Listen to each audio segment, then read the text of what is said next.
Assalamualaikum warahmatullahi wabarakatuh. Waalaikumsalam warahmatullahi wabarakatuh. Nggih, niki Bapak Pak Ustadz sudah masuk nggih. Ini saya langsung mulai saja nggih, Pak. Silakan, Mbak, silakan. Nggih.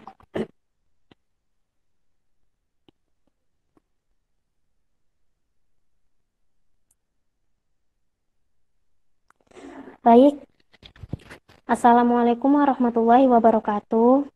Waalaikumsalam warahmatullahi wabarakatuh. Waalaikumsalam warahmatullahi wabarakatuh. Baik, alhamdulillahirabbil alamin. Assalatu wassalamu ala asyrofil anbiya wal mursalin wa ala alihi wa sahbihi rasulillah ajma'in. Pertama-tama, marilah kita panjatkan puji dan syukur kita atas kehadiran Allah Subhanahu wa Ta'ala yang telah memberikan kita nikmat, baik itu nikmat sehat, nikmat kesempatan, dan nikmat iman, sehingga kita bisa berkumpul dalam forum mutolaah kitab, ngaji kitab, dalam acara rutinan program kerja HMJIAT Divisi Keilmuan pada malam hari ini via Google Meet dengan penuh kesehatan, kesempatan, dan juga iman. Semoga ilmu yang kita dapatkan pada malam hari ini berkah. Kemudian sholawat dan salam tak lupa kita sampaikan kepada junjungan besar Nabi Muhammad SAW. Semoga kita diberikan syafaat oleh beliau di yaumil akhir nanti.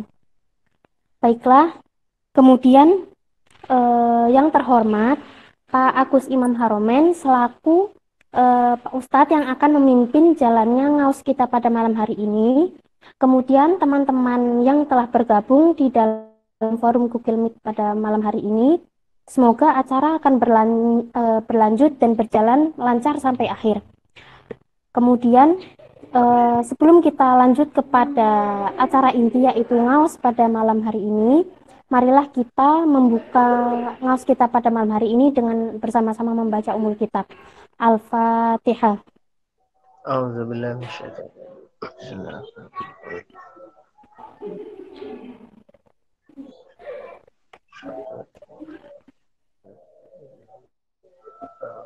Baik, kemudian untuk selanjutnya supaya tidak memperlambat dan memperpanjang waktu, saya serahkan kepada Pak Agus Imam Haromen selaku Ustadz yang akan memimpin jalan yang ngawas pada malam hari ini.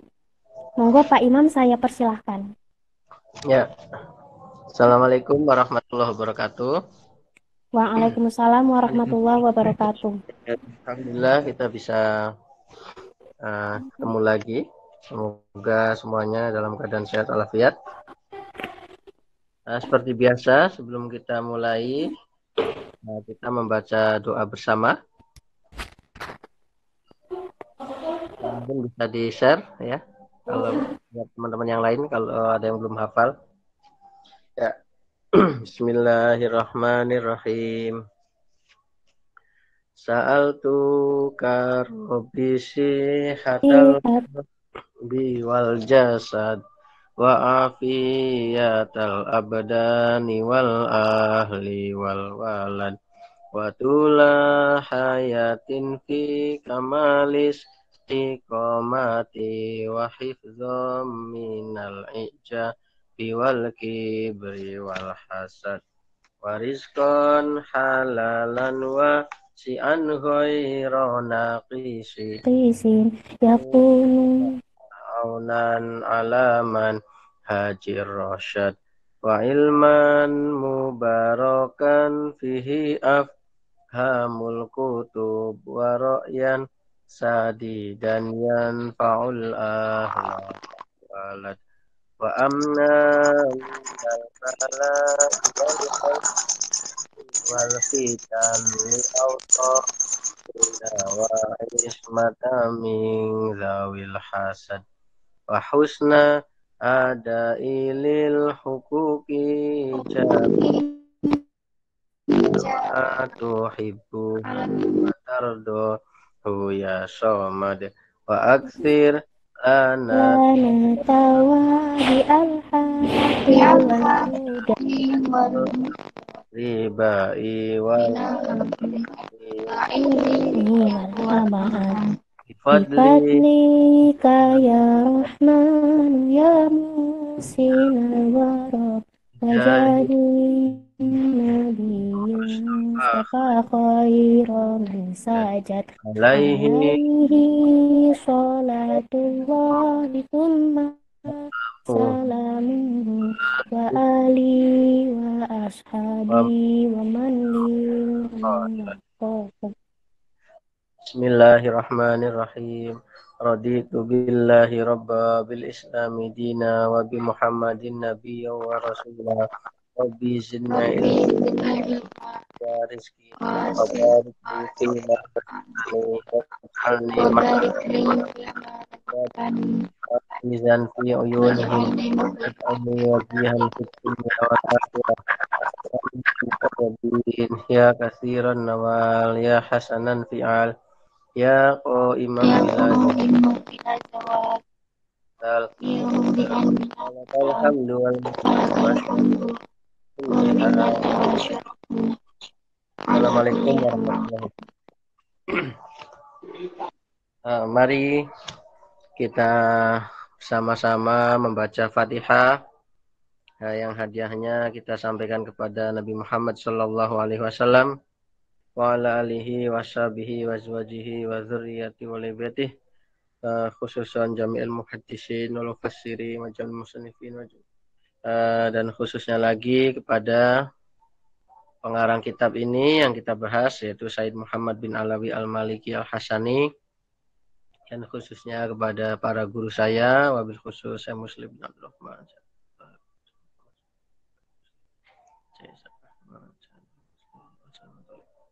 dan semua orang tua kita, orang tua saya, orang tua teman-teman semua, dan semoga kita bisa mendapat ilmu yang manfaat dan berkah.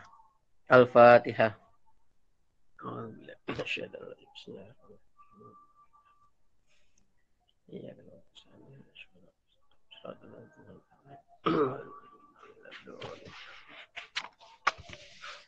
Bismillahirrahmanirrahim. Qala al-musannifu rahimahullah ta'ala wa nafa'ana bihi wa bi'ulumihi fid dharaini amin. At-tajwidu. Ini bab menerangkan tentang tajwid. Qala al-qurra'u. Para ahli qiraat itu berkata, at-tajwidu hilyatul qiraati. At-tajwidu, tajwid, ya, ilmu tajwid. Hilyatul qiraati, perhiasannya bacaan. Jadi ilmu tajwid itu atau membaca dengan cara tajwid itu adalah sebagai perhiasan dari bacaan Al-Quran. Apa itu tajwid? Wahwa, dan tajwid itu ta'ul hurufi hukukoha. Jadi yang dimaksud tajwid itu memberikan hak-hak kepada huruf. Jadi huruf-huruf yang ada di Al-Quran itu masing-masingnya punya hak.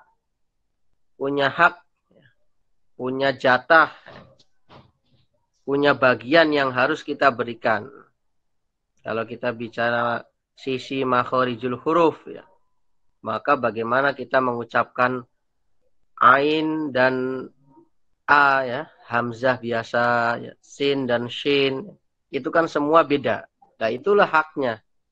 Ketika kita sudah bisa membaca itu, ya, sinnya kita baca sin, ya, panjangnya 2 harokat, ya, kita baca panjangnya 2 harokat, ya.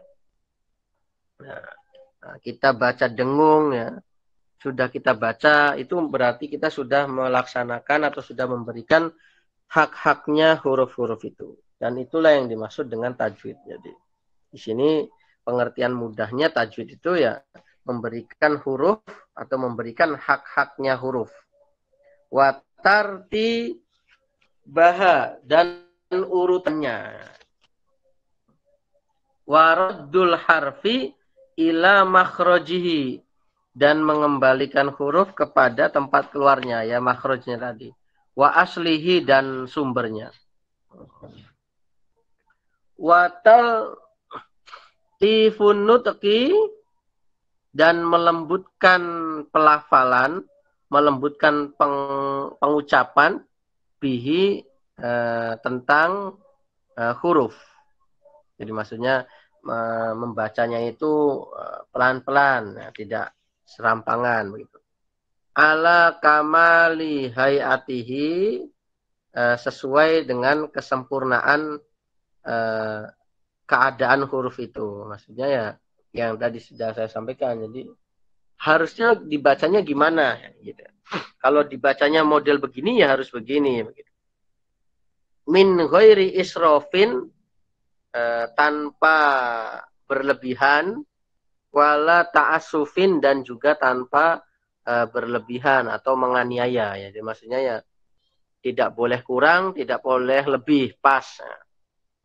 Wala ifrotin, tidak ifrot, ya ifrot itu ya sama ya berlebihan. Wala takalufin, dan tidak takaluf, memberatkan diri kita. Jadi ya maksudnya nggak berlebih-lebihan ya. Jadi istilahnya huruf ain itu ya ada ukurannya.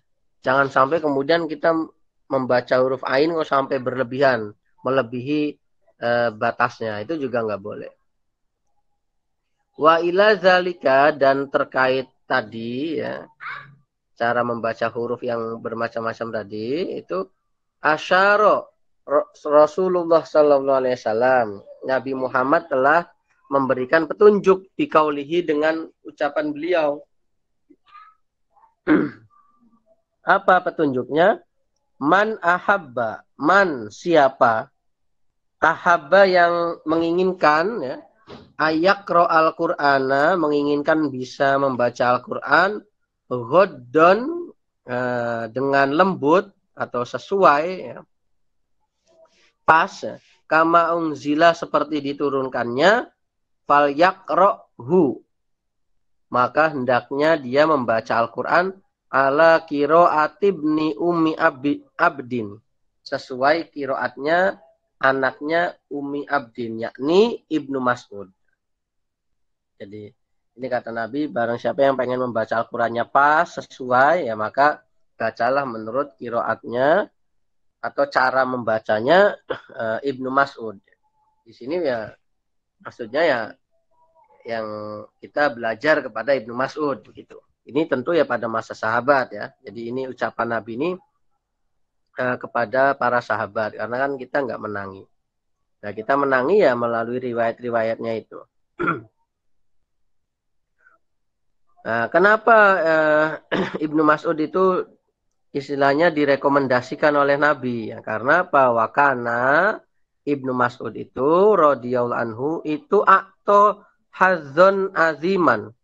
Ibnu Mas'ud itu memberikan bagian yang banyak fi tajwidil Qur'ani, dalam membaca Al-Quran dengan baik. Nah itu, jadi karena memang Ibnu Mas'ud itu salah satu sahabat yang pakar dalam bidang cara membaca Al-Quran. Wala syaka, dan tidak diragukan lagi, annal ummata, bahwa umat ini, kamahum, yang ada sekarang itu muta'abbaduna, dihitung sebagai orang yang beribadah, bifahmi ma'anil Qur'ani, dengan memahami makna-makna Al-Quran, wa iqamati hududihi, dan menegakkan batasan-batasan Al-Quran. Hum, umat ini, muta'abbaduna, juga dinilai ibadah, bitashihi alfazihi, dengan membetulkan, memperbaiki lafad-lafad Al-Quran. Wa iqamati hurufihi, dan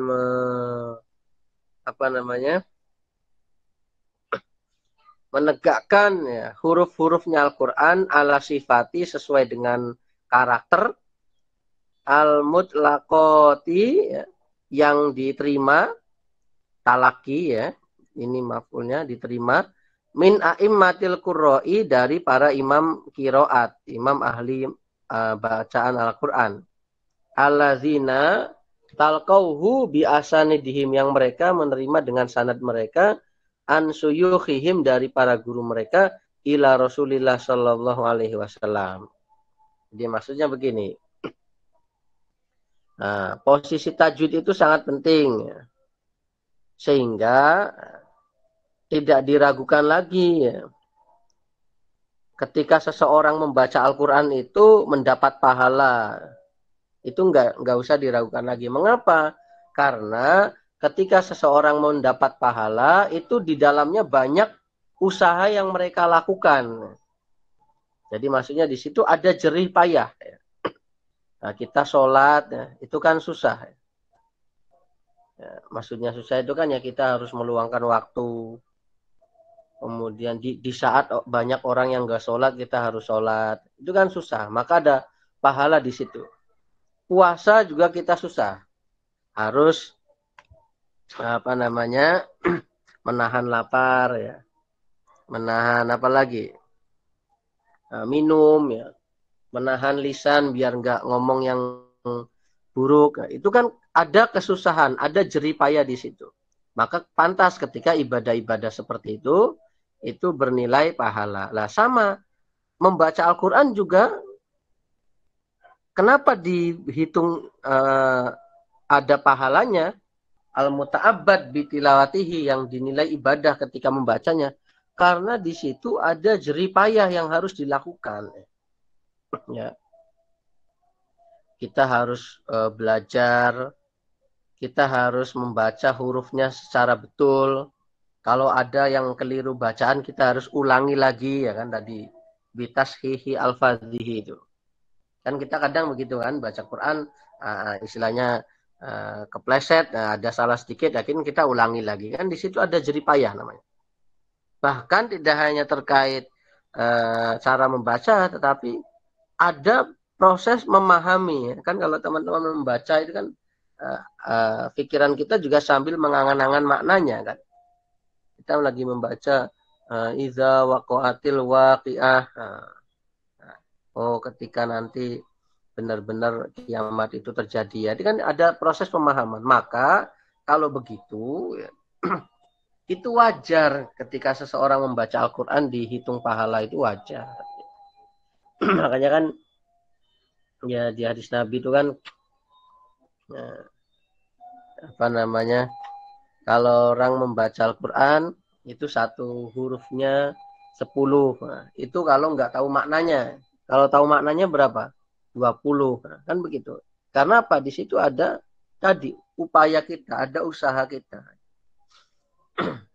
Nah, tetapi meskipun susah-susah seperti itu, tapi kalau kita sudah biasa, akhirnya enteng kan begitu. Sholat juga demikian. Ketika kita sudah istiqomah, sudah benar-benar menyadari pentingnya sholat, itu nanti akan enteng lagi, akan enteng menjadi enteng. Nah, jadi ini maksudnya tadi yang saya baca agak panjang itu maksudnya seperti itu. Dan termasuk di dalam membaca Al-Quran itu ada upaya mempertahankan tadi kesamaan bacaan. Saat kita belajar dari guru kita belajar dari gurunya lagi, terus sampai nyampe kepada Nabi Muhammad SAW. Nah, itu kan susah itu. Kalau misalkan teman-teman ingat kembali gimana dulu mungkin yang di pesantren atau di madrasah diniyah dulu mungkin, bagaimana harus mengaji di depan guru dan harus sama seperti makhraj gurunya, itu kan di situ ada upaya-upaya itu. Maka wajar ketika membaca Al-Quran itu dihitung atau ada nilai ibadahnya, itu wajar. Waqad ada al-ulama'u, dan para ulama itu menilai. Apa yang dinilai? Menilai kiroah, bacaan bighairi tajwidin lahnan. Jadi para ulama menilai bahwa kalau ada bacaan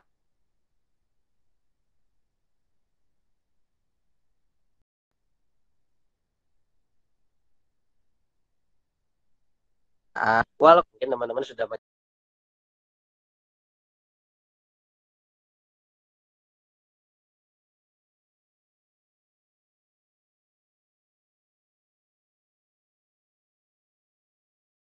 yang tahu ya. Masyru'atun yang disyariatkan, yang sudah ya ditetapkan, ya ditentukan, yang sudah dijalankan. Naso alaiha al-qurra'u yang tadi itu telah ditetapkan oleh para qurra. Jadi kita bisa mengetahui ada ilmu tajwid, ada namanya izhar, ikhfa, matobi'i dan lainnya itu karena memang ada hukum-hukum tajwid yang telah ditetapkan oleh para ulama. Kamarowa seperti meriwayatkan, siapa yang meriwayatkan? As-salafu, generasi salaf, para tabi'in, begitu ya, para ulama salaf. Kalau menghitung waktunya, periodenya ya sebelum 3 Hijriah. Jadi sejak masa sahabat sampai nanti 3 Hijriah itu, atau sebelum 3 Hijriah itu masa salaf. Setelah 3 Hijriah masa kholaf. Abad ketiga ya, abad ketiga. bukan 3 Hijriah pada masa Nabi, tapi abad ketiga Hijriah. Seperti yang diriwayatkan oleh ulama salaf dari Rasulullah, wa mukhalafuha atau wa mukhalifuha fasikun, dan bertentangan dengan kaidah-kaidah tajwid itu fasik. Fasik itu apa ya? Fasik itu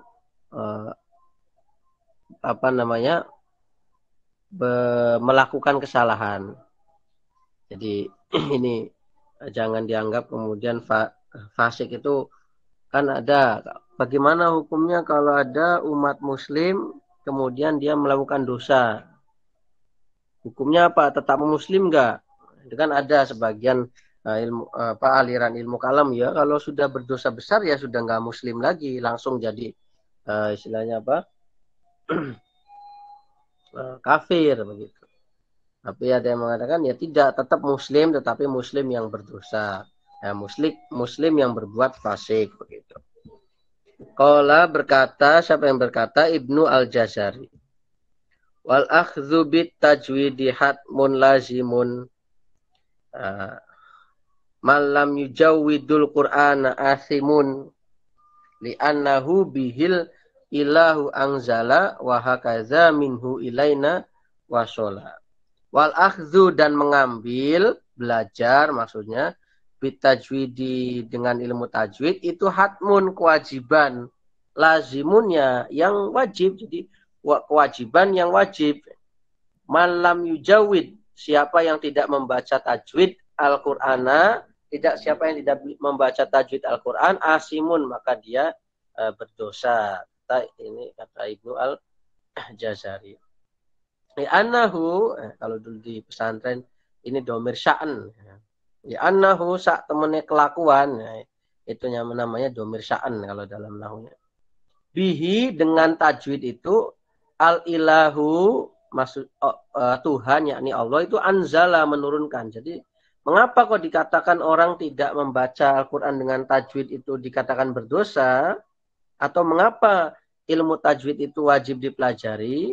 Karena memang Al-Quran turun itu ya dengan cara membacanya itu. Jadi Al-Quran itu satu-satunya kitab yang paling istimewa dalam proses penjagaannya. Cara membacanya diatur, ya kan? Ada hukum-hukumnya dan lain sebagainya. Coba kalau hadis kan tidak itu. Kita kalau membaca hadis apakah harus dengan pakai tajwid? Kan tidak. Tetapi ketika kita membaca Al-Quran ya harus dengan tajwid. Nah, jadi makanya ya, ilmu tajwid itu penting ya. Ilmu tajwid itu penting, makanya teman-teman yang di IAT itu termasuk mata kuliah wajibnya berdasarkan asosiasi ilmu Al-Quran dan tafsir ya. Itu memasukkan ada mata kuliah tahsin dan tahfidz ya. Oh, Pak, saya udah ahli Pak kalau membaca Al-Quran. Ya, mungkin sebagian orang sudah ahli, tapi sebagian yang lain masih ada yang belum. Nah, di situ pentingnya. Atau mungkin yang ahli pun ada kalanya lupa, maka bisa diingatkan melalui mata kuliah itu. Nah, seperti itu makanya. Wahakaza minhu ilaina wasola. Dan seperti itu maksudnya dengan bacaan Al-Quran dengan rumus-rumus tertentu, kaidah-kaidah tertentu itu ya yang sampai kepada kita sekarang. Jadi para ulama itu dalam menjaga Al-Quran itu tidak hanya tulisannya, tidak hanya tafsirannya, tetapi sampai pada cara bacanya. Ya. Misalnya ibaratnya kalau dalam kehidupan kebudayaan misalkan, nah, istilahnya apa kayak apa pemain wayang, nah, itu kan pasti ya lagu-lagunya, pola-polanya itu kan sama turun menurun, ya telah mengalami terus transfer itu ya, pergantian, tetapi sama model lagu-lagunya, apanya, irama-iramanya begitu. Dan Al-Quran juga sama seperti itu, bahkan lebih ketat begitu, sampai ada kaedah-kaedahnya ilmu tajwidnya. Ya ini mungkin apa namanya, kita masih membahas tentang Al-Qur'annya ini. Tajwid ya. Saya lanjutkan ya. Atau ada yang mau ditanyakan dulu, silakan sebelum saya lanjutkan. Kalau nggak ada, saya lanjutkan. Baik. Ya. Adabu tilawatil Qur'ani. Adab membaca Al-Qur'an. Membaca Quran ya, bukan memegang atau membawa ya, membaca. Membaca. Yustahabu disunahkan. Apa yang disunahkan? Al-wudu'u. Wudu. Liqiraatil Qur'ani untuk tujuan membaca Al-Quran. Li'annahu afdolul azkari. Karena Al-Quran itu zikir yang paling utama. Jadi disunahkan berwudu ketika akan membaca Al-Quran. Waqad kana dan benar-benar ada Rasul itu yakrohu. Nabi itu benar-benar yakrohu, nggak benar-benar nggak suka. Kalau apa? Ayazkurallaha, ketika Nabi menyebut Allah, berzikir kepada Allah, illa ala tuhrin, kecuali apa namanya? Kecuali dalam keadaan suci. Jadi Nabi itu nggak suka kalau lagi berzikir tapi tidak suci. Kama sabata, seperti tetap ya. Maksudnya terdapat fil hadisi, di dalam hadis, wa tusannu al-qiraatu fi makanin nazifin. Dan tadi ya, Nabi nggak suka kalau berzikir tidak dalam keadaan suci, itu ada di hadis. Nah, ini lanjutannya, dan disunahkan membaca Al-Quran itu fi makanin nazifin, di tempat yang bersih. Wa afdoluhu al masjidu, dan yang paling utama itu di masjid. Wa kariha, lan tidak suka ya, sopo kaumun, para ulama. Di sini tidak hanya kaum secara umum masyarakat awam, tidak, tapi para ulama. Apa yang mereka tidak suka? Al-qiraata, membaca Al-Quran, fil hamami, di dalam toilet, kamar mandi ya, jelas ya. Nah, kita masa di dalam kamar mandi sambil deres Al-Quran kan? Enggak. Watoriki, dan jalan gitu. Wa istahabbulan, disunahkan, ayajlisa, untuk duduk, mustaqbilan, menghadap kiblat, mutakhasyian, khusyuk, berusaha khusyuk, bisakinatin, dengan tenang, wawakorin, dan ya sama tenang ya, mutrikon roksahu, dan menundukkan kepala ya, maksudnya menghayati begitu ya. Wa yusannu, dan disunahkan, ayyastaka, apa yang disunahkan, ayyastaka, apa namanya, siwakan. Nah, siwakan. Kalau sekarang misalkan sikat gigi dulu sebelum baca Quran ya. Ta'ziman wa tathiron, karena bentuk penghormatan kepada Al-Quran dan bentuk bersuci. Wa qad rawa Ibnu Majah an Ali radhiyallahu anhu. Ibnu Majah meriwayatkan dari sahabat Ali mauqufan, dengan cara mauquf. Berarti kalau mauquf itu yang ngomong bukan nabi tetapi sahabat. Jadi sumbernya itu bukan nabi tapi sahabat. Mauquf makanya. Kalau sumbernya sampai kepada nabi itu nanti marfu istilahnya. Marfu. Kalau sumbernya hanya kepada sahabat, maksudnya itu ucapannya sahabat. Itu adalah mauquf. Kalau itu ucapannya tabi'in, ya maka itu wal bazar bisana din jayidin anhu marfu'an. Jadi ini istilahnya Ibnu Majah ngeriwayatinya bahwa itu dari Sayyidina Ali. Tetapi Al-Bazar meriwayatkan yang sama tetapi dengan hadis yang sampai kepada Nabi. Loh kok gimana? Yang satu bilang dari Nabi, yang satu bilang dari sahabat. Lah disinilah pentingnya mengoreksi atau namanya meneliti keberadaan hadis. Berarti memang ini tergantung perawinya. Bisa jadi perawi yang disampaikan itu hanya dengar dari Sayyidina Ali. Tapi dari jalur lain itu dengarnya langsung kepada dari Nabi begitu. Apakah ada seperti ini? Ya banyak. Ya. Ada banyak hadis juga seperti ini. Makanya perlu membandingkan.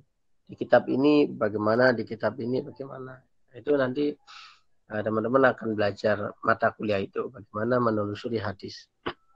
Apa itu bunyi hadisnya? Inna afwahakum turukul lil Qur'ani. Sesungguhnya mulut kita ini itu adalah jalan, cara untuk membaca Al-Quran. Fatayyibuha, maka bersihkanlah mulut itu, lisan kita ini, mulut, bisiwaki dengan siwak. Baqiyatul adabi. Jadi tadi yang di atas itu etika-etika tentang membaca Al-Quran. Nah sekarang pelengkapnya. Baqiyatul adabi. Istilahnya adab-adab selain itu. Apalagi? Kalau tadi kan orang yang membaca Al-Quran. Sekarang ini nanti bagaimana? Kelanjutannya. Apa yang harus dilakukan juga sebagai etika ketika membaca Al-Quran. Wa yusanu, dan disunahkan al-istima'u, mendengarkan. Liqiraatil Qur'ani, mendengarkan bacaan Al-Quran. Wa tarkul lagti, dan meninggalkan ribut. Istilahnya teriak-teriak, ya, bersorak, ya. Wal hadisi, dan ngomong. Bihuduril kiroati, ketika menghadiri bacaan Al-Quran. Jadi ini berarti orang yang mendengar bacaan Al-Quran. Jadi kalau kita lagi mendengar bacaan Al-Quran, itu ya harus kita dengarkan, ya, istima, ya. Dan jangan ngobrol, dan jangan istilahnya teriak-teriak, ya begitu. Qala ta'ala wa iza quri'al Qur'anu fastami'u lahu wa ansitu la'allakum, apa itu? La'allakum apa ini? Coba. La'allakum turhamun. Ada di surat apa ini? Turhamun. Ya, ada di surat apa? Al-A'raf ayat 204. Ya, nanti dicek. Al-A'raf ayat 204. Nah, ini ada nih mufasir. Mengapa dikatakan fastami'u? Ada taknya. Tidak langsung kan isma'u, dengarkanlah, ya. Berarti kan bisa aja fasma'u. Kenapa kok ada taknya? Itu ada wazan, berarti pakai wazannya apa itu? Ifta'ala ya. Ifta'ala. Istama'u. Istama'a yastami'u istima. Kenapa aku pakainya istima, tidak sima? Nah, itu ada salah satu mufassir mengatakan kalau dalam kaidah shorof itu kalau ada tambahan huruf maka ada tambahan makna. Maka di sini tambahan maknanya adalah apa? Mendengarkan yang tidak hanya cukup mendengarkan, tetapi benar-benar mendengarkan yang serius dan fokus begitu. Ada yang memahami seperti itu. Wa yusanu dan disunahkan as-sujudu sujud inda qiraati ayati sajdati ketika membaca surat atau ayat sajdah. Sujudnya namanya sujud apa ini? Kalau membaca ayat sajdah ini. Sujud tilawah. Sujud tilawah. Ya. Qala berkata, siapa yang berkata? An-Nawawi, Imam Nawawi. Ada Imam Nawawi itu punya kitab judulnya apa itu? Apa? Kok saya lupa ya? Adab fi hamalatil Quran itu loh. Apa namanya? Atibyan. Atibyan. Ya. Atibyan fi adabi hamalatil Quran.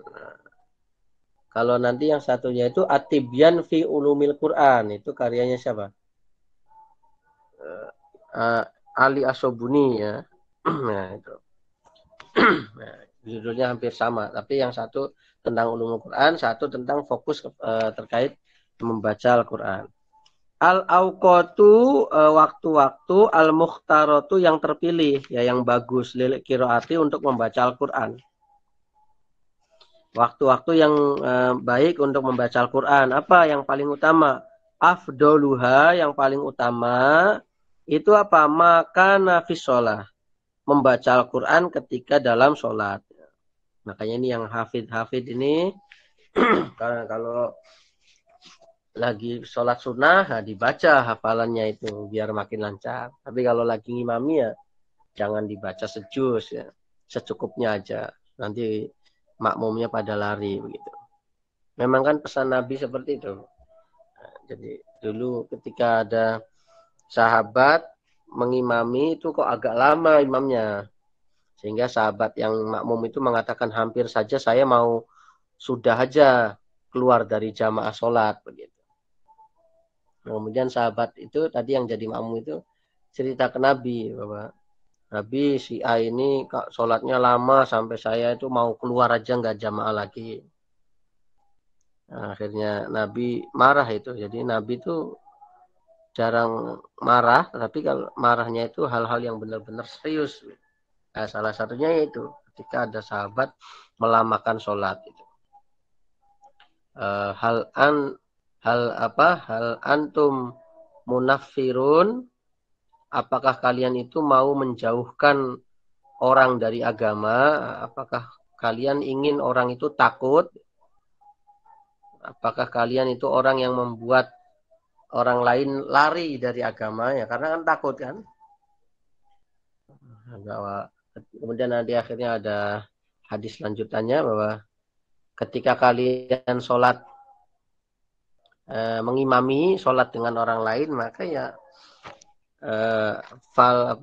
maka ya apa namanya istilahnya saya lupa itu kosor pokoknya ya maka ringkaslah ya value kosir atau apa itu saya lupa maka ringkaslah tapi kalau kalian sholat sendiri fal yutawil masya kalau kalian sholat sendiri ya silakan mau sepanjang apapun yang kalian inginkan. Jadi misalkan teman-teman tahajud ya, tetapi sendirian kan kalau tahajud ya itu nanti bacanya 1 juz 2 juz atau mungkin 3 juz ya nggak apa-apa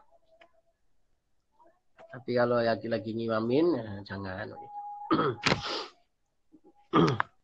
jadi biar orang itu nggak takut kepada agama ya ini jadi yang paling utama itu waktu ketika kita sholat Summa laili, kemudian di waktu malam.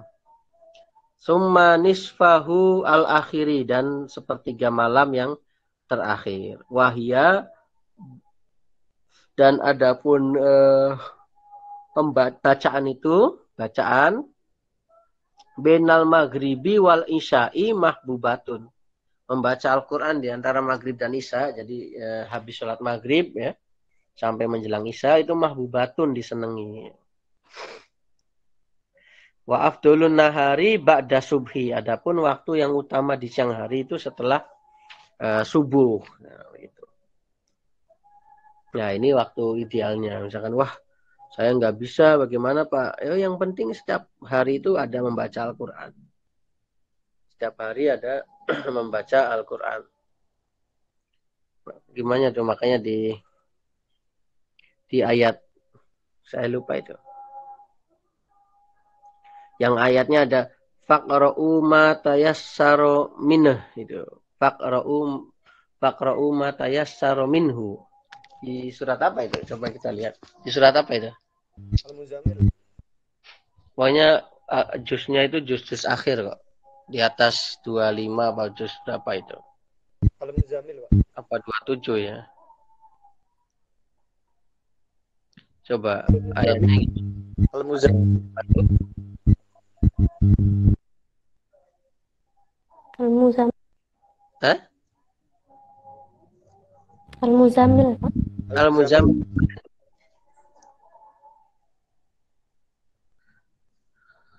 Gimana? Coba bacakan. Al-Muzammil ya. Ayat berapa? 20. Iya, Pak. Gimana itu ayatnya? Ya kan? Inna rabbaka ya'lamu annaka taqumu adna min sulusai laili wa nisfahu wa sulusahu wa ta'ifatun minal ladzina ma'aka wallahu yuqaddirul laila wan nahar alima allang tuhsuhu fataba alaikum faqra'u ma tayassara minal Qur'an ya. Alima ya, faqra'u ma tayassara minal Qur'an alima an sayakunu minkum mardo wa akharuna yadribuna fil ardi yabdahuna min fadlillah wa akharuna yuqatiluna fi sabilillah faqra'u ma tayassara minhu, itu kan ya. Nah, coba lihat di sini. Jadi Allah itu tahu keadaan kita ini. Waktu itu ya maksudnya sahabat, bahwa Nabi itu tahu, Allah tahu bahwa Nabi itu beribadahnya di tengah malam, 2/3 malam atau setengah malam, 1/3 malam, gitu. Dan ada sekelompok sahabat yang bersama kamu. Gitu. Allah kemudian sudah menentukan siang dan malam. Dan Allah tahu ya keadaan kita ya. Alima ang sayakunu minkum mardo. Jadi Allah tahu nanti bahwa di antara kita itu ada yang akan sakit, ya kan? Jadi bisa jadi tadinya rajin tahajudnya, tapi pas ini sakit, ya kan, butuh istirahat, ya kan? Wa akharuna yadribuna fil ardi, sebagian yang lain sedang menempuh perjalanan, ya. Biasanya bisa istiqomah sholat sholat duhanya lah, tapi ini lagi perjalanan jauh, gitu kan? Atau yabtaguna min fadlillah, ya. Ada yang kerja, ya kan? Nah, maka gimana ya?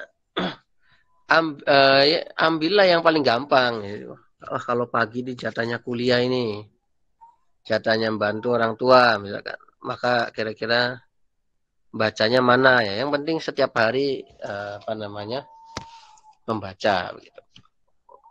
Ya kalau yang disampaikan oleh para ulama ini kan istilahnya idealnya, keutamaannya. Tapi kan kalau waktunya nggak dapat yang pas ya, yang penting kan selalu selalu membaca itu kan begitu. Malamnya nggak bisa buat istirahat ya berarti paginya nggak bisa, ambil sebagian dari malam atau siang, kan di ayat yang lain itu ada itu. Nah begitu. Jadi ambillah sebagian siang atau malam untuk waktu kita gitu. Jadi intinya membacanya ya. Jadi tidak harus kaku. Kemudian ada orang baca, loh itu kok baca Al-Quran kok habis asar. Itu kan bukan waktu yang utama lah. Kita udah nggak perlu seperti itu ya. Orang sudah bisa ibadah itu udah sangat bagus ya, tapi sehingga jangan sampai istilahnya dikomentari yang nggak bagus ya. Mau kita aja baca Qur'annya bisa istiqomah apa enggak lah, ini malah komentari orang yang baca habis asar kan begitu. Ini kan nggak ada ini. Yang paling bagus kan kalau nggak malam ya apa namanya antara maghrib sama isya gitu. Gimana tuh di surat Al-Isra itu?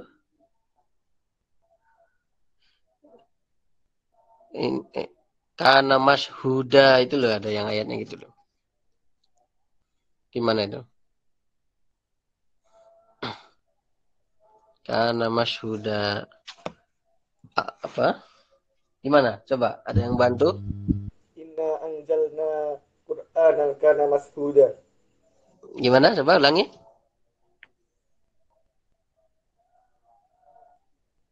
Inna anzalna Qur'anan kana mashuda.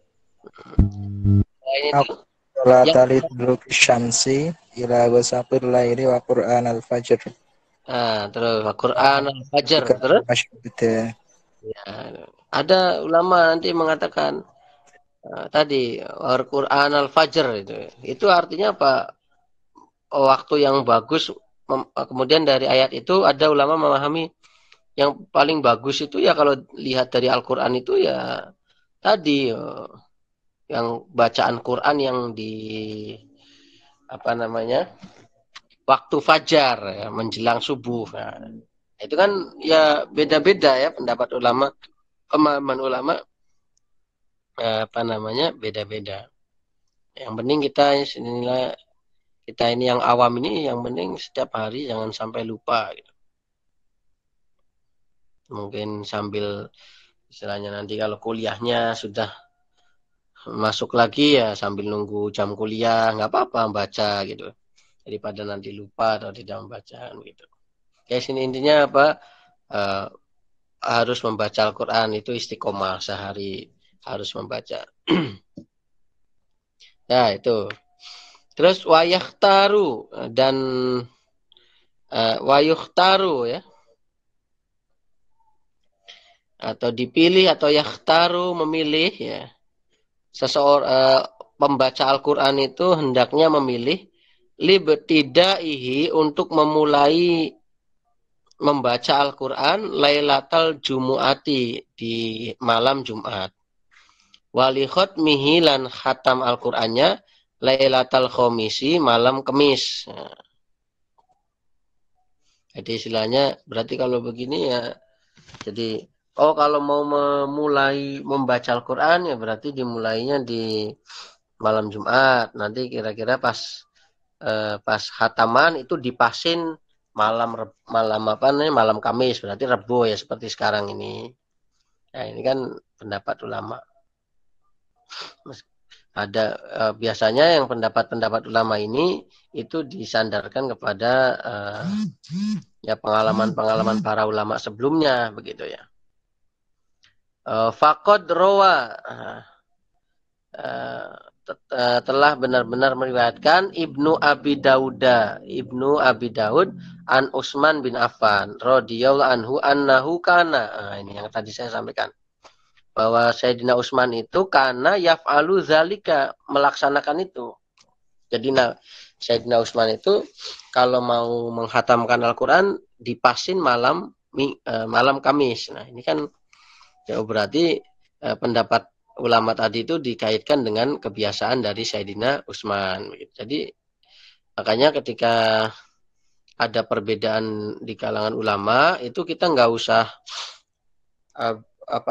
tidak perlu kaget, tidak perlu langsung yang benar mana ini, yang salah mana, tidak perlu seperti itu, tapi kita harus memahami kira-kira alasannya apa? Itu yang perlu kita tahu. Kalau kita sudah tahu alasannya, itu kita akan bisa memahami. Bisa jadi alasannya sifatnya sangat subjektif, berarti kan bisa bisa berbeda begitu. Tapi misalkan ini benar-benar ada dalilnya, ini yang paling kuat, ya maka kita harus memilih yang paling kuat itu. Wal afdolu, dan ada yang paling utama apa ya, al khotmu awalan nahari, khataman di awalnya nahar, berarti tadi habis subuh itu kan, pagi itu. Au awalal laili, atau awalnya malam, berarti ya maghrib itu. Nah ini jadi beda-beda. Nanti ada lagi kalau di kitab yang lain, ini di Tibyan itu juga ada. Jadi misalkan idealnya menghatamkan Al-Quran itu berapa kali? Nah, ada yang mengatakan ya kalau seminggu hatam, ya dimulai dari malam Jumat, nanti hatamannya ya apa, Jumat atau apa itu. Wah berarti kan kalau begitu kan berarti sehari ngaji berapa juz itu kan. Ada lagi ya, paling enggak sebulan dan lain sebagainya. Nah, kalau misalkan yang hafid ya gampang saja itu ya. Kalau bagi yang hafid itu gampang saja. 2 hari juga bisa hatam itu. Kalau memang tidak ada kerjaan itu ya. Maksudnya enggak kerja yang sampai menguras pikiran ya. Jadi bagi yang hafid gampang, pengen hatam sehari, 2 hari, seminggu itu gampang. Tapi bagi kita yang saya enggak hafal Al-Quran ini gimana? Ya paling tidak itu tadi yang saya sampaikan. Setiap hari membaca. Syukur-syukur setiap hari 1 juz, jadi sebulan itu hatam sekali begitu kan. Wah nggak bisa sejuz ya, setengah juz kan begitu. Jadi ya latihan dari yang sedikit-sedikit dulu, nanti lama-lama kalau sudah jadi kebiasaan itu akan mudah, akan enteng gitu. Istilahnya dalam waktu 24 jam, misalkan 24 jam diambil saja 10 jam ya, untuk kegiatan macam-macam, berarti kan ada 14 jam lah. 14 jam itu masa kita tidak bisa ngambil 1 jam saja untuk membaca lah, istilahnya seperti itu. Jadi memotivasi diri sendiri begitu. Wa yusanu, dan disunahkan, apa yang disunahkan? Saumun, puasa, yomal khotmi, ketika hataman. Nah ini kan ada pendapat itu kan. Nah, alasannya apa? Nanti kita lihat. Akhrajahu Ibnu Abi Daud an jama'atin minat tabi'in. Jadi Ibnu Daud meriwayatkan dari para tabi'in bahwa wa ayyuhdiro ahlahu, dan menghadirkan keluarganya, wa asdiko ahu, dan para saudara-saudaranya.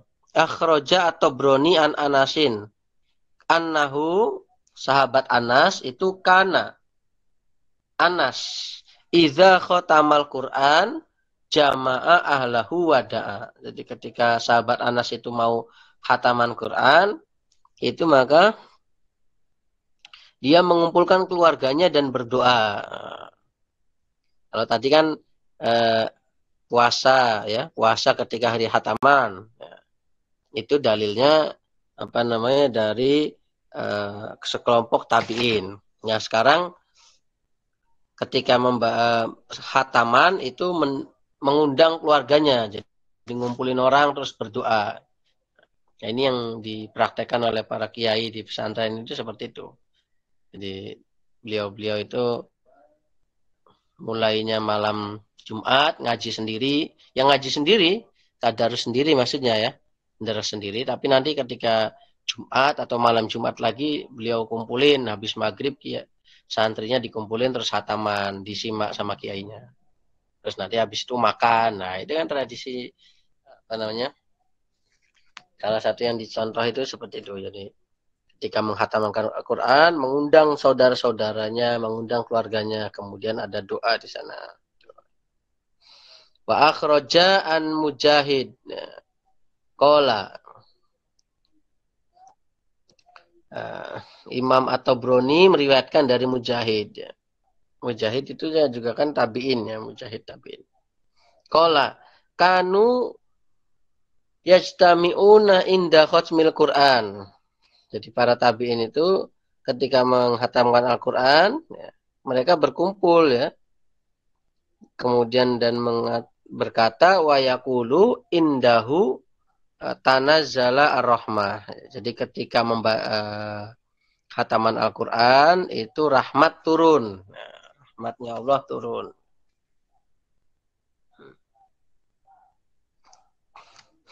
Wa yustahabu dan disunahkan, apa yang disunahkan at-takbiru, membaca takbir. Minad duha ila akhiril Qur'an, dari surat ad-duha sampai akhirnya Al-Qur'an. Makanya kan wadduha kan, wa amma bi ni'mati rabbika fahaddits, ya, la ilaha illallah wallahu akbar. Nah, kan itu nanti di tafsir Jalalain itu dijelaskan itu. Kesunahan itu. Wahya qiraatul makiyin, yang seperti itu model membacanya orang-orang Mekah begitu. Akhraja al-Baihaqi fi Syu'abi, dalam kitab Syu'abul Iman. Wa Ibnu Khuzaimah min Tariq ibni Abi Bazza sami'tu Ikrimah bin Sulaiman. Qala qara'tu ala Ismail bin Abdillah al-Maki. Falamma balagtu ad-duha qala kabir hatta takhtima. Ya. Jadi ini apa namanya? Jadi diceritakan bahwa Ikrimah itu dia cerita bahwa saya belajar Al-Quran kepada Ismail bin Abdillah al-Maki. Ya. Ketika saya sampai di surat Ad-Duha, maka Ismail berkata kabir, baca takbir sampai kamu khatam, maksudnya sampai Anas. Fa ini qara'tu ala Abdillah bin Kasir fa amaroni bidzalika. Wa qala qara'tu ala Mujahidin fa amaroni bidzalika. Jadi ini ceritanya Ikrimah ini ngaji ke berbagai guru, itu perintahnya sama semua. Ketika sampai Ad-Duha suruh takbir sampai Anas itu. Nah, sampai nanti belajar ke wa akhbaru Mujahid annahu qara'a ala Ibni Abbasin. Ya, ini. Jadi Ikrimah tuh belajar kepada Ismail disuruh begitu, ya kan? Ikrimah belajar kepada Abdullah bin Kasir, Ibnu Kasir juga seperti itu. Ikrimah belajar kepada Mujahid, ya, sama-sama tabi'innya juga seperti itu. Terus Mujahid mengatakan, saya dulu belajar kepada Ibnu Abbas juga seperti itu, suruh takbir. Ya.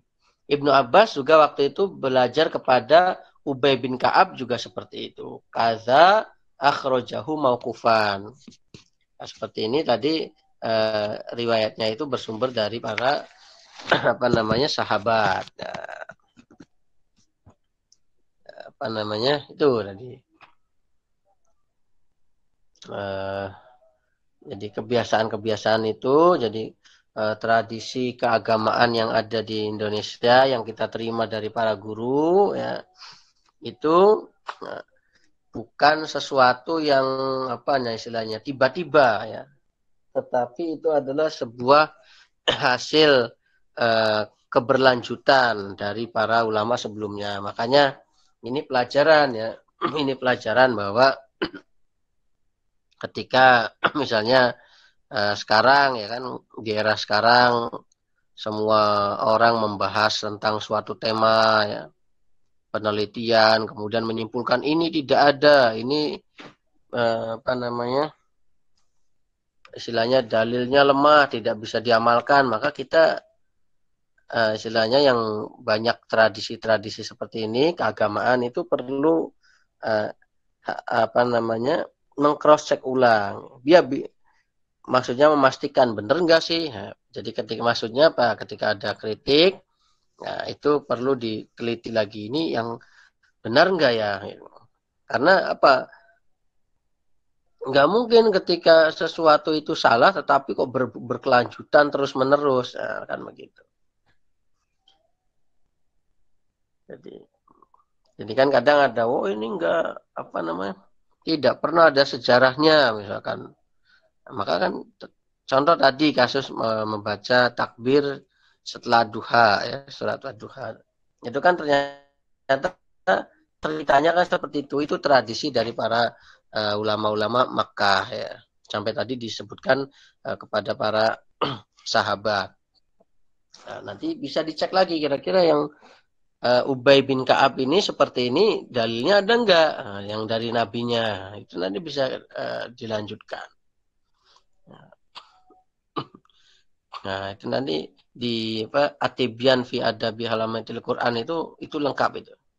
Atau nanti dicek di Tafsir Jalalain itu di surat sebelum ad-duha atau pas ad-duhanya itu. Nanti dijelaskan bacaannya itu. Jadi kita perlu apa namanya meneliti, pokoknya segala sesuatu tidak diputuskan secara tiba-tiba gitu. Ya mungkin itu dulu. Silakan kalau ada yang ingin ditanyakan, silakan.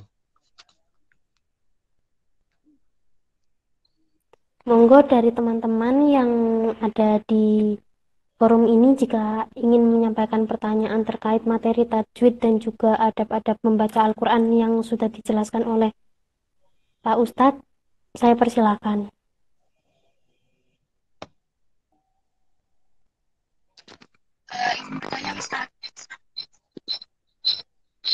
Silakan. Monggo Mbak Faza. Buatan Iya, Mbak.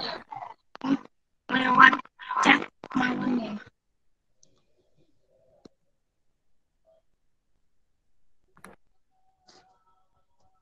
Mungkin Mbak bisa ditulis chat saja. Marcelo.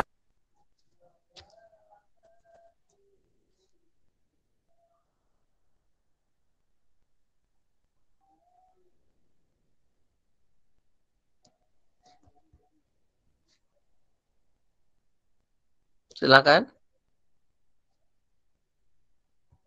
Monggo sembari menunggu Mbak Faza menulis pertanyaan di chat, apakah ada yang ingin bertanya lagi?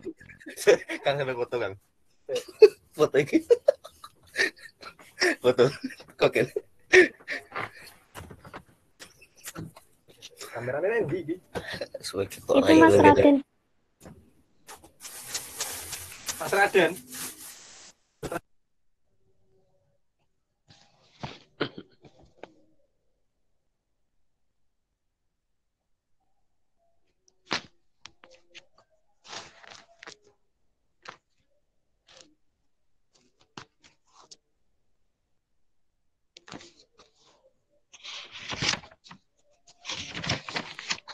Pak, saya izin bertanya nggih, Pak?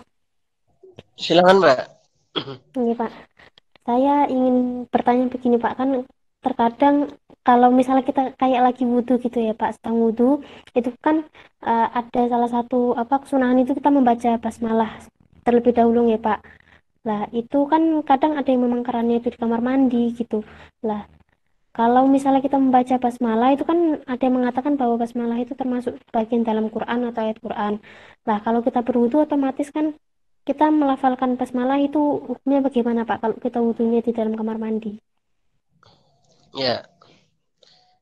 Kalau makanya kan gini. Misalkan doa masuk kamar mandi dan doa keluar dari kamar mandi, itu dibacanya di mana? Misalkan masuk kamar mandi, berarti sebelum masuk apa pas sudah di dalam? Sebelum masuk. Belum. Keluarnya Pak. Ketika doa keluar dari kamar mandi, gimana doanya keluar dari kamar mandi itu gimana?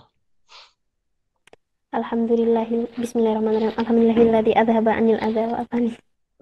Itu dibacanya di dalam kamar mandi atau di luar? Dari dalam mau keluar, Pak. Ya. Itu bacanya ya keluar dulu, baru kemudian di luar kita doa itu alhamdulillah dan seterusnya tadi. Ya, Oh, bagaimana iya, Pak. kita mau membacanya di dalam, termasuk tadi basmalahnya, maka tidak perlu dilafalkan, tetapi dibatin saja. Jadi solusinya itu di apa? Saya lupa ya di kitab apa itu, di kitab fikih itu ada yang menjelaskan itu bahwa bacaan-bacaan seperti itu ya tadi ya bacanya ya sebelum di kamar mandinya. Kalau mau masuk ya berarti sebelum masuk. Kalau doa keluar ya setelah keluarnya. Dan kalau solusinya tadi membaca tadi itu ya dibatin begitu, dibatin. Jadi tidak perlu dilafalkan. Gitu. Gitu ya, Mbak ya. Ini bicara. Iya, Masa Pak. kayak gitu keterangan?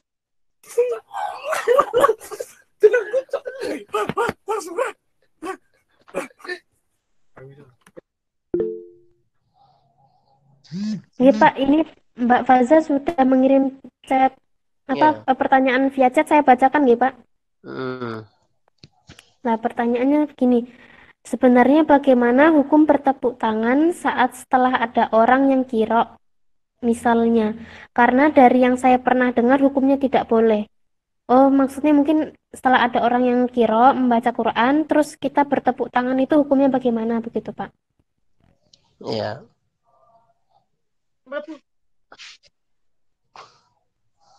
Ya, memang apa namanya itu ya sama seperti misalkan sebentar. Ini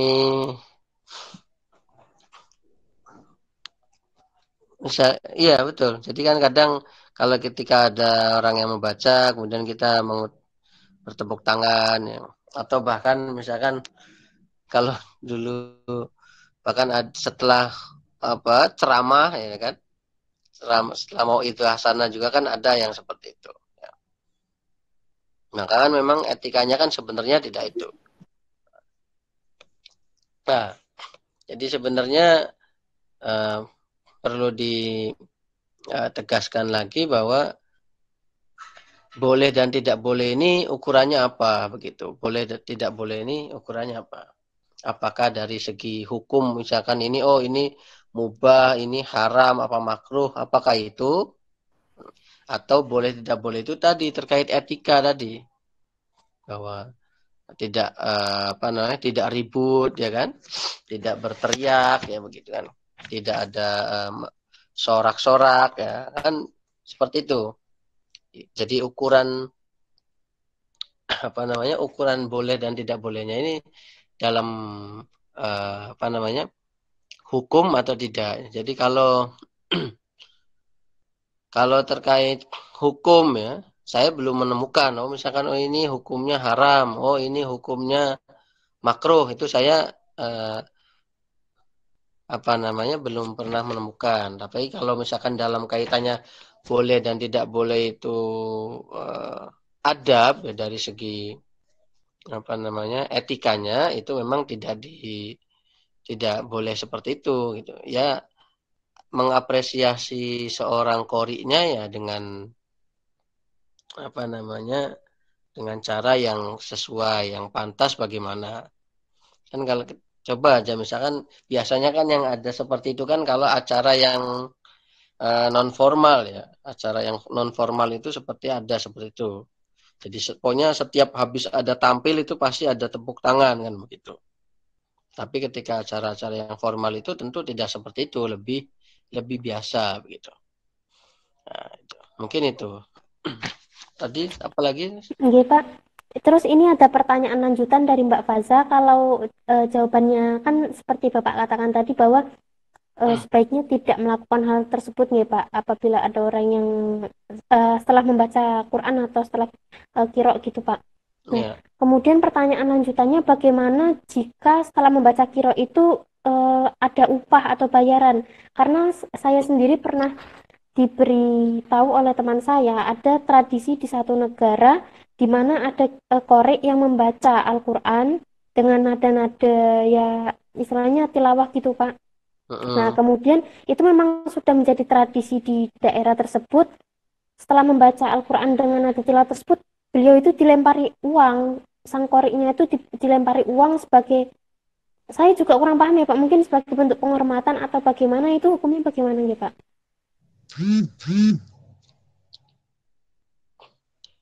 Ya, kalau yang modelnya seperti itu saya juga belum tahu ya. Saya juga belum tahu kalau yang istilahnya kan kayak model. Kalau yang modelnya seperti itu saya belum tahu. Tapi kalau misalkan ada seorang membaca Al-Quran ya, kemudian dia mendapatkan upah dari bacaan itu, ya tidak masalah begitu. Tidak masalah. Karena yang maksud ayat apa tuh? Wala tashtaru bi ayatillahi samanan qalila gitu. Jangan kalian menjual ya. Meskipun itu istaro ya.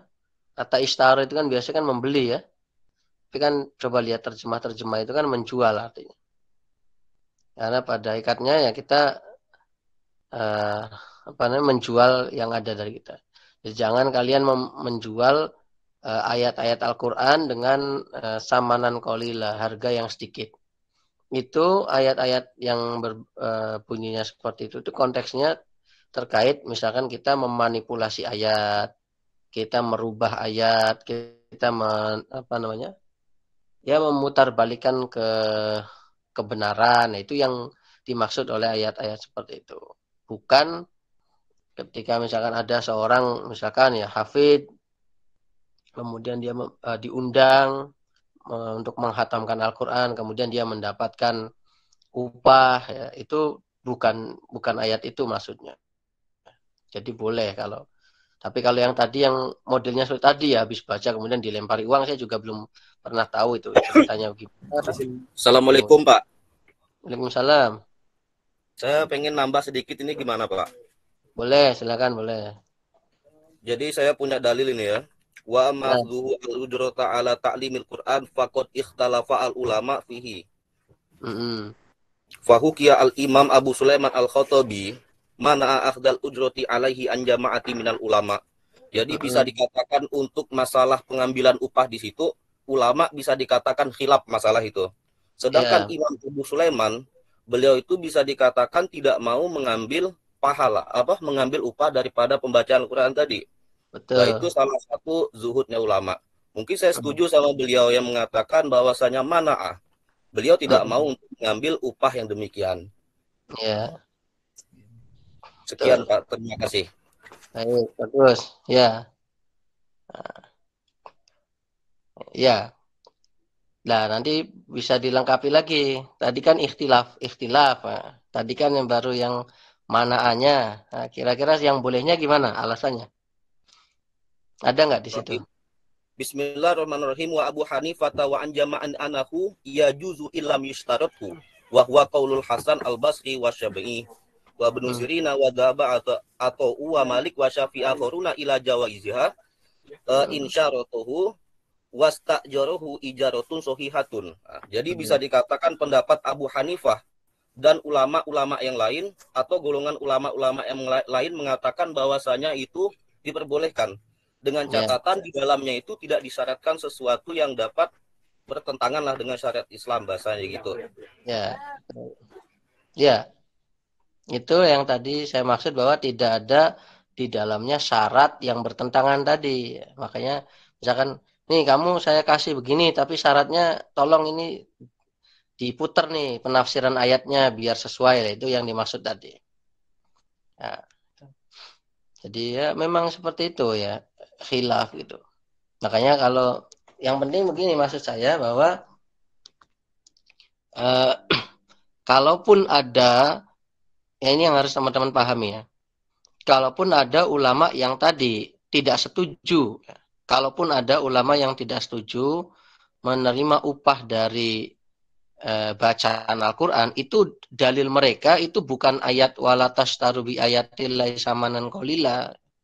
Dalil mereka itu bukan itu, karena itu konteks ayatnya bukan menjelaskan tentang upah tadi. Tapi dalil mereka ya tadi seperti kehati-hatian, kezuhudan, keikhlasan, seperti itu argumennya. Bahkan ini kalau kita bicara hadis Nabi ya pernah dengar sahabat itu menyembuhkan raja yang sakit dengan bacaan Fatihah? Pernah dengar nggak?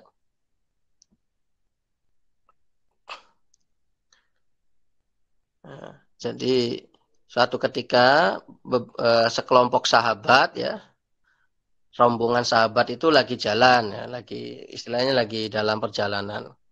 Kemudian mampir di suatu daerah. Nah, kebetulan istilahnya kalau mungkin sekarang wali kota ya, kebetulan wali kota daerah itu sedang sakit ya karena digigit oleh kalajengking ya, yang sudah diobatin kemana-mana tetapi tidak sembuh lah. Kemudian masyarakat tuh tahu itu kan sahabatnya Nabi tuh, ayo kita datangin mereka. Nah, panjang itu kisah riwayatnya panjang itu. Ringkas ceritanya akhirnya sahabat tadi membacakan Fatihah ya. Jadi dibacakan Fatihah rajanya tadi dan akhirnya sembuh. Nah, ketika sembuh akhirnya sahabat tadi dikasih 1 ekor kambing. Sahabatnya dikasih 1 ekor kambing. Kemudian ketika sahabat itu pulang ke Madinah, nah sahabat itu cerita, Nabi kami begini-begini, kami mendoakan orang sakit dengan bacaan Fatihah, kemudian kami dikasih 1 ekor kambing ini. Jawaban Nabi itu apa? Jawaban Nabi, ya silakan makan ya. Saya juga dikasih. Nah, bahasa orang sekarang itu seperti itu. Ya. Nah, kemudian nanti Nabi mengatakan di akhir hadisnya itu bahwa penghasilan yang paling halal itu adalah upah dari bacaan Al-Quran. Nah, coba ini bagaimana? Penghasilan yang paling halal itu adalah upah dari bacaan Al-Quran. Ya, nanti di sini kalau teman-teman lihat syarah hadisnya, di situ menjelaskan berbagai macam tadi, bagaimana kita mendapat upah dari bacaan Al-Quran dan lain sebagainya. Nah, sehingga kalau tadi misalkan seperti Abu Hanifah, Ibnu Sirin, Hasan Al-Basri itu semua ulama-ulama kategori sufi itu ya, Ibnu Sirin ya, kemudian siapa tadi? Hasan Al-Basri itu kan. Hasan Al-Basri itu ulama yang mengenalkan zuhud itu kan. Ya. Itu karena apa ya tadi ada hadis itu, makanya mereka memperbolehkan. Ya, jadi meskipun memang nanti ulama akhirnya ya tidaklah kalau konteksnya yang lain begitu. Tapi tadi yang ingin saya garis bawahi bahwa kalaupun ada yang melarang itu bukan murni karena bacaan Al-Qur'annya, tetapi ada unsur lainnya tadi. Misalkan tadi yang melarang itu kalau tadi ya ada tuntutan-tuntutan yang harus dilakukan yang itu bertentangan dengan agama lah itu. Jadi silakan. Nah, ini perlu diperjelas lagi. Apa maksud Nabi bahwa upah yang paling halal itu adalah upah dari bacaan Al-Quran? Itu maksudnya apa? Nah, itu maksudnya adalah menunjukkan bahwa Al-Quran itu atau objeknya itu adalah paling jelas kehalalannya. Mohon maaf, misalkan begini. Ada seseorang berjualan. Kemudian dia mendapatkan untung nih, dia beli 10.000, kemudian laku akhirnya 20.000. Nah, pertanyaannya apakah 20.000 itu sudah benar-benar pengambilan untung yang wajar? Nah, jadi untung 10.000 itu sudah wajar belum? Nah, itu kan maka akan sangat subjektif kan begitu. Bisa jadi yang membeli tadi sebenarnya terpaksa, ada unsur agak tidak ridhonya begitu. Sehingga ya kalau dibilang halal ya halal gitu. Dibilang halal ya halal gitu. Tapi nanti kalau ditelisik lebih jauh ya bagaimana gitu. Tapi kalau yang dibacanya itu adalah Al-Qur'an, yang jelas-jelas tidak ada sesuatu yang mencampurinya, ya maka bisa dikatakan itu yang paling halal jelasnya upah dari itu. Jadi dilihat dari sumber pendapatan itunya gitu. Jadi ini dalam konteks bukan kemudian istilahnya orang bekerja begitu, tidak begitu. Nah, itu mungkin yang saya tambahkan. Silakan kalau ada yang ingin disampaikan lagi. Oke, Pak. Ini tadi masih ada satu pertanyaan via chat, gimana Pak? Apa boleh dilanjut atau bagaimana Pak? Boleh, nggak apa, ini terakhir jam 9 kan, masih ada waktu ini. Oke Pak, saya Silakan. bacakan dulu ya Pak. Nah, ini pertanyaan dari Mas Ahmad Ahsanuddin. Nah, seseorang yang haid itu kan tidak boleh memegang Al-Quran untuk dibaca nih Ustadz. Nah, bagaimana jikalau seorang yang haid itu hanya melantunkan ayat Al-Quran itu? Nah, apakah haram atau bagaimana? Kemudian, hukumnya membaca Al-Quran tidak menutup aurat itu bagaimana? Misalnya ada anak laki-laki membaca Al-Quran memakai celana pendek, yang mana bagian atas lututnya itu masih terlihat. Nah, itu hukum membaca Al-Qurannya bagaimana, Pak? Ya. Jadi yang terakhir dulu ya. Ya, kalau kita bicara anak laki-laki, anak kecil ya, tidak itu ya, maksudnya anak di sini apa? Apakah yang belum balik? Ya, kan kalau belum balik ya wajar lah kalau ada kurang-kurangnya kan. Ya, makanya di sini ketika dijelaskan adab tilawatil Quran ya, menutup aurat dan selanjutnya itu kan ya bagi yang memang sudah mukallaf. Ya mukallaf itu kan ya balik dan berakal gitu. Oh, yang sudah balik ya. Ya kalau memang yang sudah balik ya ya istilahnya kurang pas aja. Jadi makanya ini. Jadi sesuatu itu kita harus bisa memilah ini dalam konteks hukum yang hitam putih ya. Jadi tinggal cara cara melihatnya dari sudut mana. Kalau dari sudut fikih itu kan lebih hitam putih. Ini hukumnya apa? Ya, kalau hukumnya apa ya berarti ya kalau enggak halal ya haram. Gitu. Kalau enggak wajib ya sunnah kan begitu. Hanya satu pilihan kalau fikih. Sehingga yang dihasilkan itu kaku begitu. Karena memang harus memilih salah satu. Tapi kalau bagi orang tasawuf kan beda lagi. Ya. Jadi istilahnya, dia itu sudah baca Al-Quran aja untung kok. Nah, gitu kan. Ada orang sudah baca Al-Quran aja untung. Ya sama seperti tadi. Dia udah mau baca Quran habis asar aja itu untung. Orang lain malah ada yang nggak baca. Kan. Jadi tinggal cara pandang kita. Dan menurut saya ketika kita berbicara yang sifatnya adab ya, apapun itu ya. Misalkan adab membaca Al-Quran, adab menuntut ilmu, adab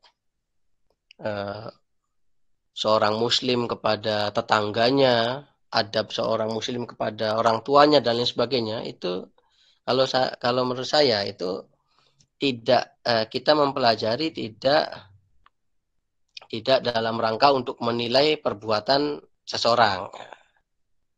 Jadi misalkan saya misalkan tahu yang namanya anak itu harus berbakti kepada orang tua. Ya, kemudian prinsip itu kita lihat, kita pakai untuk melihat orang. Itu ada anak nggak berbakti kepada orang tua tuh nggak bagus. Nah, tidak seperti itu, tapi lebih kepada diri kita.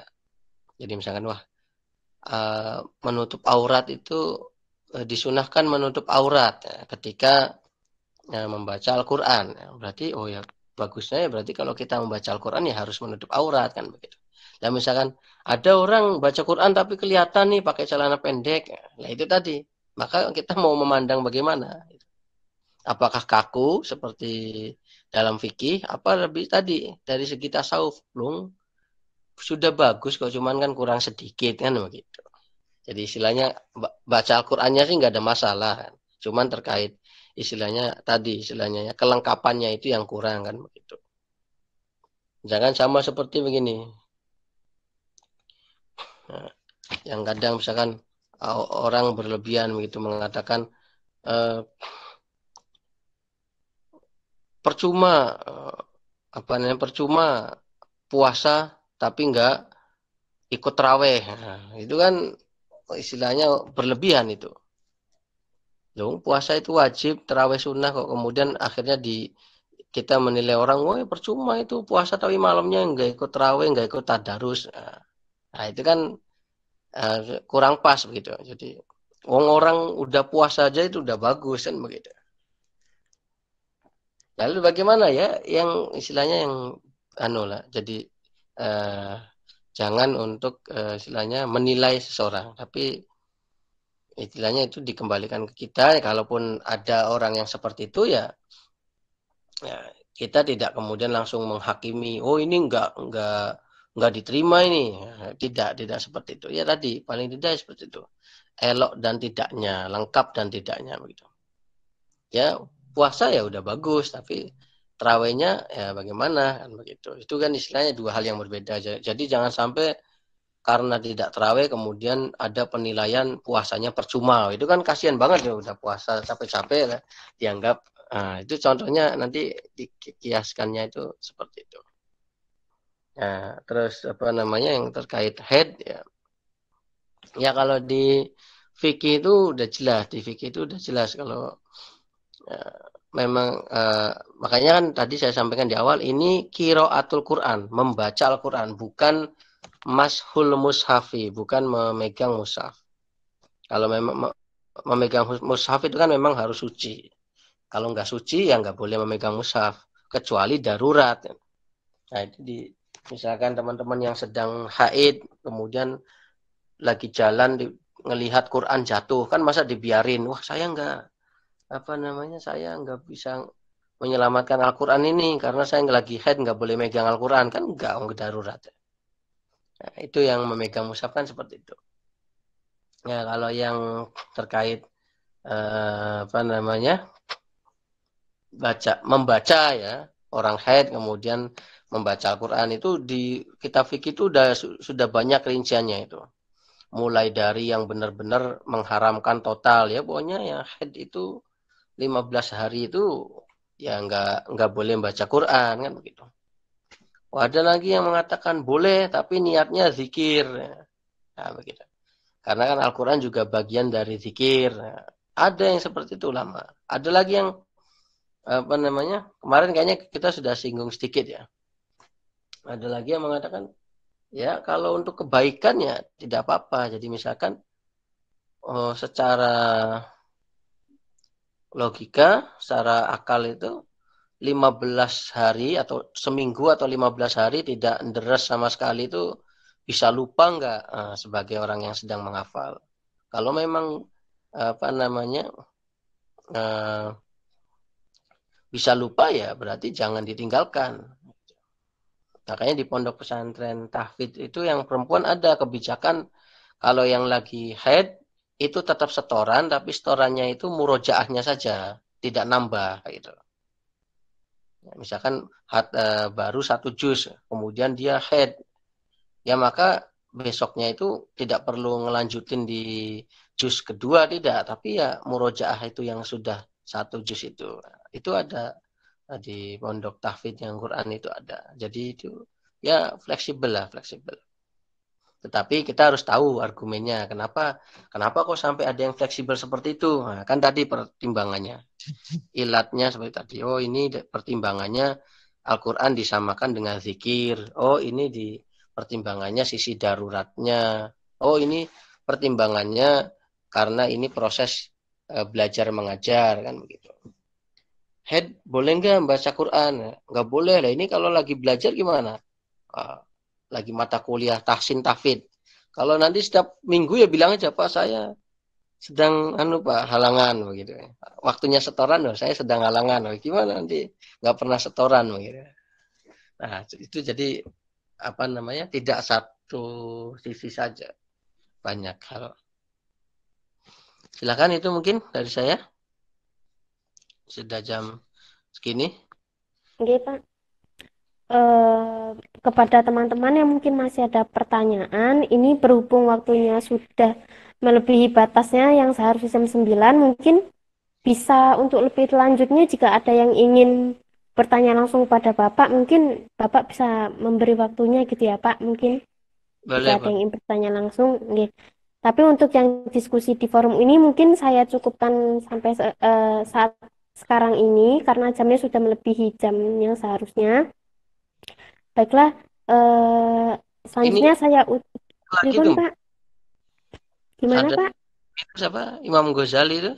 Nggih, Pak. Niku gimana? Apa masih mau dijawab lagi napa pripun, Pak? Ya, itu apa namanya ini nanti ini kan terkait wakaf dan tafsirnya. Nah, iya, Pak. Ada itu sudah banyak penelitian, baik itu tesis, disertasi, itu menjelaskan tentang pengaruh wakaf terhadap wakof ya, pengaruh wakaf terhadap makna Al-Quran. Itu ada banyak itu.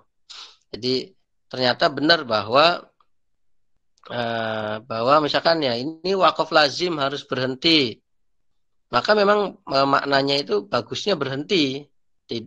Karena akan lebih jelas istilahnya wakaf itu kan seperti tanda baca ya, titik koma itu.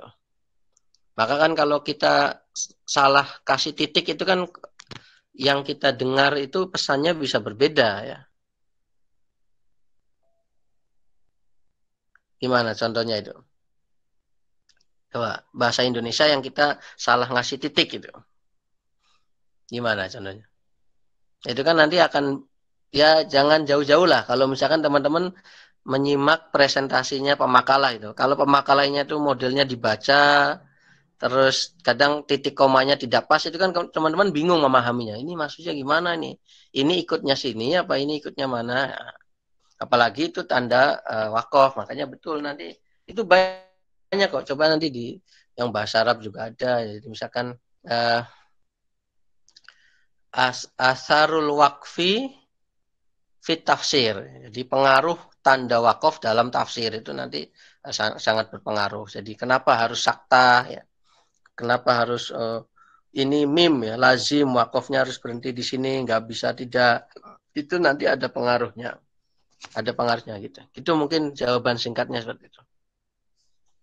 Silakan, Pak. Iya, Pak. Terima kasih, Pak. Baiklah. Untuk ngawas kita pada malam hari ini mungkin saya cukupkan sampai sini. Saya ucapkan terima kasih banyak kepada Pak Ustadz Agus Imam Harumen yang telah memberikan penjelasan terhadap dua materi dalam kitab Qawaidul Asasiyah ini, yaitu tajwid dan juga adab dalam membaca Al-Quran. Saya selaku moderator yang memimpin jalannya ngaus pada malam hari ini, mohon maaf sebesar-besarnya kepada Pak Ustadz, terutama juga kepada para teman-teman.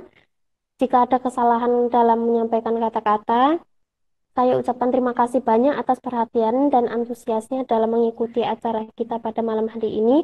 Semoga ilmu yang kita dapatkan berkah dan bermanfaat. Baik.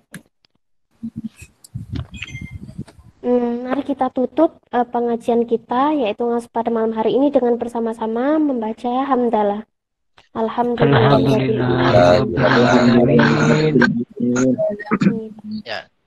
Ya, terima kasih. Semoga ada manfaatnya. Oke, terima kasih banyak, Pak.